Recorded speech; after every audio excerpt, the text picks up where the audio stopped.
Today we're going to talk about the best neighborhoods for everything in San Diego. Everything? Everything. Everything. Everything! Everything. Everything.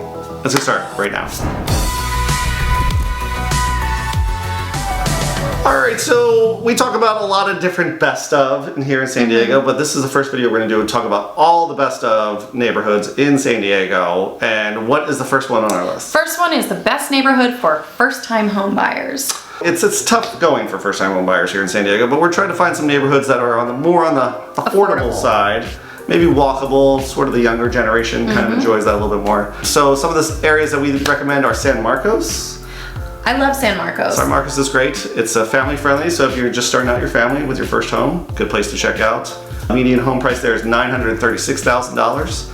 Still sounds expensive, it does. But you know what? There's a lot of newer homes. There's newer homes and there's older homes. There's like two sides to San Marcos. There's San Alejo Hills, which has newer construction, really well-planned neighborhoods. Nice little downtown. Yeah, town center. I love that little town center. Good schools. And then on the other side of San Marcos, you have Lake San Marcos with some really interesting, more diverse architecture, not so much tract homes. There's some sort of custom built homes, and there's a lake there with boats and a marina and a restaurant and beautiful golf courses. It's a really cool place to go if you're a first-time home buyer and a little bit more affordable. A few other spots you want to check out is Escondido with the median home price of $819,000. This includes townhomes and single families, so combination of both, so just keep that in mind. Poway is also great for starter homes because they have a lot of like 3 and 4 bedroom houses around 1,200 to 1,500 square feet. Right. Which a lot of these other neighborhoods don't have, these smaller type homes, so those are perfect for first time home buyers. And the homes in Poway are a little bit older, so sometimes a little bit more affordable. And some of them you can find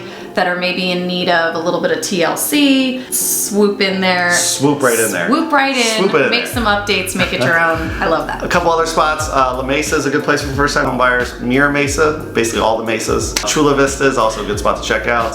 So if you're a first time home buyer, those are some of the neighborhoods I would take a look at. Recommend, yeah. Okay, next on our list is best neighborhoods for single story homes. I love a single story home. I know this might sound weird, but not every neighborhood in San Diego has single story homes, especially like our area over here. A lot of North County does not have single story homes. Well, we do have some. It's probably like 90% two story. Yeah. Single stories are a little bit less. But if you're down in the metro areas like North Parks and South Parks, Normal Heights. Yes. Escondido has them, single story. Vista, you can find them. But if you're in like Rancho Penasquitas or Carmel Valley or Del Cerro Forest Ranch, all the more the planned communities, they basically just try to fit as many homes in there as possible. So that's going to be a 2-story home on a smaller lot. Correct. But if you go toward like the older neighborhoods like a Poway or something like that, you'll be able to have more luck with single story homes. And if you have more money to spend, you can definitely find a gorgeous single story home in Rancho Santa Fe. They have some sprawling ranch style estates that are classics, you know, single story. 2 acres of land. Oh my gosh, right? The U shape with the courtyard. It's built around some gorgeous pool. You know, if money is no object. Yeah, or any of the beach communities for that matter. You can find a lot of single story ones there too. Bungalow style beach houses. Smaller that are lots, single story, but single story homes for sure. I love that. The next one is the best neighborhoods for retirees or empty nesters. You don't have to be old. You don't have to be. But you might be old. Who are you calling old? You might be older. Likely you're older. Likely you're older, which also opens up a whole world of like 55 and up communities that are exclusively for 55 and up, obviously, but they come with amenities and most of the time a lower price tag. And where would you find some of those? North County specifically, Rancho Bernardo has a good amount of, funny, Rancho Bernardo's got a big mix of a lot of things. They have like younger families, you know, middle-aged families, and then they have a lot of 55 plus communities there too. So, I love those. So that's a good place to check out. Also up in like Oceanside, Vista has some. If you go down, East County has a few, but for North County, it's mostly Rancho Bernardo. Del Cerro actually has a small 55 plus one, and Rancho Penasquitas is actually building one right now. Oh, that's right. Yeah, you've been talking about that one for a while. They better hurry up. It's like the vineyards or the something. Junipers. The junipers. I knew it. If you're looking for that. You know what I'll also mention? Some of the beach communities, Encinitas, Oceanside, Carlsbad, they have these really cool trailer communities that are great for retirees. They're small, they're usually about 2 bedrooms. The prices are pretty low. You can find these trailers for about $300,000 or less. I think if I was retired, put me right on the beach in an updated trailer and I'd be It's not a happy as bad a way to clam. live. No. Keep in mind, they do have like spot fees, so like you have to basically pay for the spot that the RV is, and that could be $1,500 to $2,000 It's not RV. They RV, are mobile homes. Manufactured homes. Manufactured Mobile homes. Yes, exactly. Still, some of those have really been updated really nicely, and your proximity to the beach is bananas for the price point. You don't get much closer to the beach than No. that. So keep that in mind, guys. For sure. Okay, next on our list is best neighborhoods for young professionals. We've kind of done a video on this. We've done like a millennial video on here, but eventually those people will not be millennials anymore. No. And they will be older. What are your favorite neighborhoods for young professionals? I would say the Little Italy area. Say that 10 times fast. Little Italy area. Little Italy area is wonderful because there's great restaurants, great bars, and it's lively. It's a lot of young professionals living there. There's condos, there's really cool apartment buildings, and you're kind of right in the center of all the action downtown. If you want more of a beachy feel, I would say Pacific Beach For is sure. still The neighborhood they don't let us go in anymore. we're too old.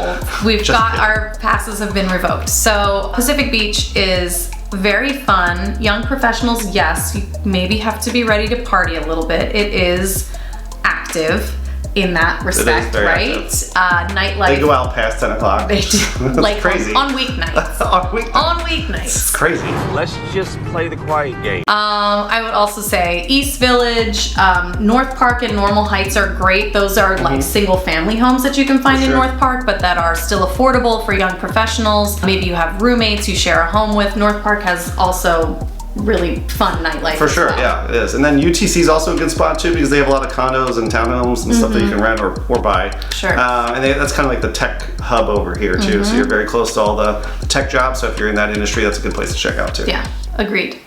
Okay, next on our list is best neighborhoods for families, which we talk about all the time. I feel like too much we talk about kind of it. our forte though. Yes, and it yeah, is, we yes. do. Not this again. Let's start up in North County. We'll work our way and then work our way down. Work our way okay. south. Yeah. So what's your favorite ones for North County? For families, I'm gonna go with San Marcos. Okay, And we that's- talked about that in up and coming. I like San And Marcos. affordability, schools, Affordability, I outdoor like activities. that. Yes, the schools are good. I like the way it's planned. I've said that a million times. I like the way it's laid out. I like that there are outdoor activities. I like that you can still get a house with like an ocean view. Do you guys realize that with the elevation in San Marcos? You can see the ocean Yeah. from a lot of the San homes Marcos there. is very hilly. You go up that double peak park my up gosh. there, and the views up there are some of the best in all of San That's Diego. lovely. It would be a great place, I think, to raise a family. Other good spots, Carlsbad, obviously, it's relatively affordable, especially for being a beach A beach community. community. And then if you work your way down a little bit, you can, I mean, all the beach communities are great if you can afford it. But if you want to go a little bit inland, there's Carmel Valley, Rancho Penasquitas, Del Sur, Forest Ranch, all good spots. Love those. That's where we kind of live in that general vicinity. So again, we are very biased, but that's the big reason why we moved to this area too. So Right. you also have Poway and Rancho Bernardo as well. Pretty much all good spots. Most of these are in the Poway Unified or the San Dieguito Unified School District. So very good places to check out. And how about going further south then? From farther south, you can also hit Mira Mesa. Also has pretty good schools and just good activities for kids. Absolutely. There's a real sense of community in Mira Mesa as well. La Mesa further south. I love La Mesa. It is. It's got a nice little downtown. I know we always talk about little downtown Yeah, areas. So yeah. it's a good spot. Some pretty good schools there. Some interesting homes, interesting architecture. If you want to raise your family not in a tract home community, something with a little more character, if that matters to you. La Mesa has some cool houses Yeah. like that. Chula Vista. Chula Vista is. Which we don't talk about nearly enough on the show. So Right. what people from the comments always say, can we talk What about about Chula Vista? more often?" Yeah. We just don't get down there that much. So Desirable price points, lots of new construction happening there. If you are looking for proximity to the border, if you perhaps, if you work in Yeah, Mexico or if you or have have family family in across there, Mexico or vacation home in Mexico, you want to be able to get in and out. If you want to use the airport in Tijuana, right? The TJ airport, if that's convenient which for you. we did last year. Yeah. You did. Yeah. Then Chula Vista is a great option for families, definitely. For sure. So there's a lot of great family neighborhoods. Long story short. Okay. Okay, next on our list is best neighborhoods for walkability. If you prefer to walk to your coffee shops, your grocery stores, Don't your wanna have to get in a nightlife, car. then this is our favorite spots for that. Yes. which in my opinion, most of these are just kind of opinions in general, the North Parks, the South Parks, Normal Heights are great spots for walkability. You bet. Most of the beach communities are pretty walkable as long as you're west of the 5. And then if you want like a more suburban but with a slight more walkable, again, San Marcos has that little town center. Absolutely. Granted, depending on where you live in San Marcos, you're not gonna be able to walk to the mall, Right. but certain spots are. Get an e-bike then for Right, that, an an e-bike. electric bike. Or a scooter. Or a scooter. Carlsbad Village and La Jolla Village, same sort of vibe where if you live within those confines, you can walk to shops. Obviously, La Jolla spread out and Carlsbad can be very spread out, so that's why I'm saying specifically La Jolla Village and Carlsbad Village. All right, so the last category on our list is going to be best neighborhoods for date nights. So you mean romantic restaurants? Well, I'm just saying, like, if you were to beachfront go dining. on to a date night with your husband, which neighborhoods would you go to? Honestly, I do look for someplace with a view. I love like a little quiet romantic spot, but like living this close to the ocean, I don't really get tired of going and sitting and watching the sunset while you have like a glass of wine. And there's lots of places you can There's do that. so many places. So many. You know what I would like to add to this list is anywhere around Shelter Island. Shelter Island is sort of downtown off of Point Loma. Sure, there. There are some really beautiful restaurants that give you a view of the entire downtown. You're not in downtown, you're away from the Sure. downtown, but you have the view of it. You have the view of the bay, of the Coronado Bridge, and the entire downtown skyline. I think that's a great place to go for a date. You can't really go wrong Yeah. with a view like that. For sure. And other spots what we talked about are Little Italy, which we talked about a lot on this. Just lots of restaurant options. Me personally, La Jolla is a great spot to go out to for dinner or drinks or Fancy. a little bit of both. Yeah. And then Encinitas, my wife and I just went out there the other night. I will also say like Carlsbad Village has some pretty For sure. cool Nice little restaurants and downtown. I would also say Mission Beach, and more specifically someplace like Belmont Park where you could go and have not just dinner, but you could have a whole night of activities. They've got roller coasters, carnival style games. If you're looking for a date that's maybe a little more fun, a little less serious. Yes. An active date night. Active date night. That's right. I think that would be a great place to go. Yeah, really good spot. Yeah. Okay, so that was our list of best of neighborhoods in San Diego. Hopefully you guys enjoyed it. If this is your first time to our channel, please subscribe to our channel as we post new videos every week. And if you're ever looking to buy or sell in San Diego, we'd love to help you. All right, thanks for watching and catch us next time. Bye.